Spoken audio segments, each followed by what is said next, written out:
به نام خداوند جان و خرد. سلام عرض می کنم خدمت همه دوستان و عزیزانی که در این برنامه حضور دارند و خیلی ممنون از نهاد ارغوان و تمامی دستاندارکارانی که چنین برنامه زیبایی را راه انداختند. امیدوار هستم که این برنامه ها دوامدار و مستدام باشد.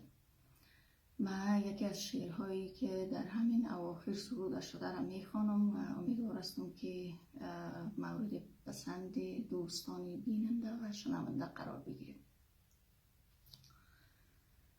پیشترها میخواستم در 30 سالگی خلاصه شوم، غروب کنم در یک صبح مه آلود، عبور کنم زندگی را در اشک‌های مادرم. اندوه جاودانه‌ای شوم در نگاه پدرم، جسم سنگین باشم روی دوش برادرانم. آخرین بار نگاه کنم با چشم‌های بسته به مهمان‌های اندوهگین و مرگ تنها یارم شود.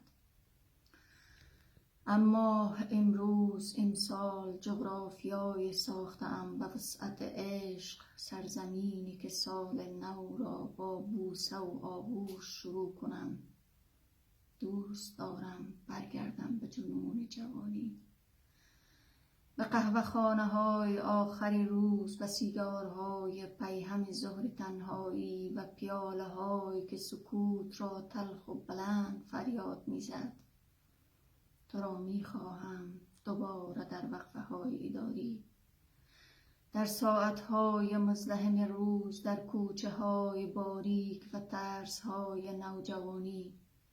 با من شناور باش مثل جویبار جاری، روی پلچک‌ها می‌نویسم از دوست داشتن‌های دیوانه‌وار. می‌خواهم تاریخ شود قدم‌های من، سایه‌های ما.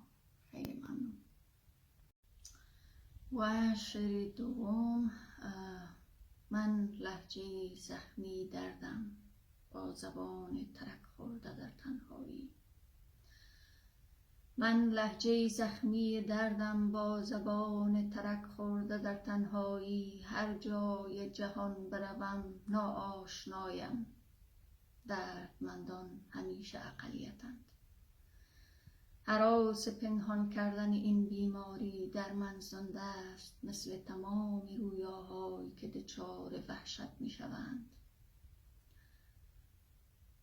مثل تمام رویاهایی که دچار وحشت می شوند، گاهی دست آدمی و گاهی دل آدمی برانگیخته می شود تا بشمارد نبض خوشبختی را، اما فرو می رود در باوری گیر افتادن و رستن و ترسیدن از دیدار آخر. من تو را در تنهاییم پنهان کرده ام، بی صدا و آرام، بی صدایی لهجه بومی تمام زبان هاست.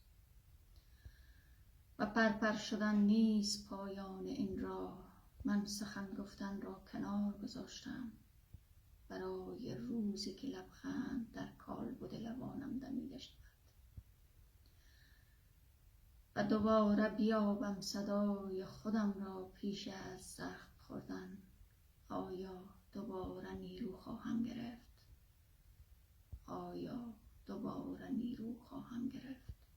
ممنون. و آخرین شعر، مثل آهو بچه خوشخرامی که ترسیده ترسیده می پرد روی شاخه ها، پاهایم خراش برمی دارند. تا به چشمه ها می رسم، فروکش می کنم تشنگیم را و می گشایم ره به شکوه ناآرام. در همه جا درختانی می کارم که از زمستان نهراسند و ناگهان برگ ریزان نشوند و بهار فکر کنند. نگاهت جنگل انبوهی است با بیراهه‌های طولانی و من به این فکر می کنم که خورشید چگونه از آن خلق شد و تمام ستاره ها در پهنای دستانت و نام و نشان رسیدند.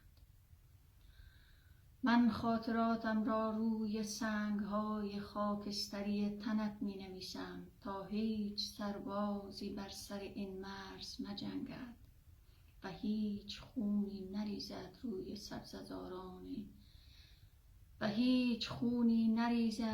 سبززارانی که سالها در بستر اندوه خفته بود. من در جنگل انبوه تنت به صداهای فراموش شده دست یافتم. من در جنگل انبوه تنت به صداهای فراموش شده دست یافتم. تنت را دوست دارم، تنی که جنگلی است با هزار بیراهه.